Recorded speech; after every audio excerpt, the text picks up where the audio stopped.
Hey everybody, this is a real quick video in case you have Garmin Vector 3 or 3S power meter pedals and you need to replace the batteries in them in both of the pedals. It's really easy to do. All you need is a 4mm Allen wrench and 2 LR44 batteries per pedal. So if you're doing it in both, you're going to need 4 LR44 batteries. If you don't have either of those things, either the Allen wrench or the batteries, I'll go ahead and put a link in the description to where you can get them at a good price, free shipping, etc. But anyways, all we're going to do is we're going to come in here and we're going to hold onto our pedal and we're going to insert our Allen wrench into the end of the pedal here and turn it counterclockwise, holding on to our pedal.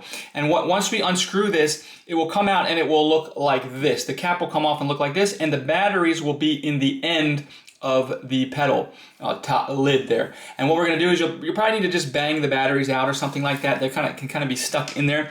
And then we're just going to set our 2 new batteries. So we're going to put the plus side down, which on these LR44s is the flat side. So we're going to put the flat side down, stack the 2 batteries on top of each other. And once we do that, we just come back over here, put this back in, screw it back into the pedal. Just one thing I forgot to mention, you should wait about a minute or so once you take the batteries out, before you put them back in, so that it kind of knows that the batteries have been changed and things have been able to clear out. But anyways, hope this video helped. Thanks a lot for watching. Have a great day.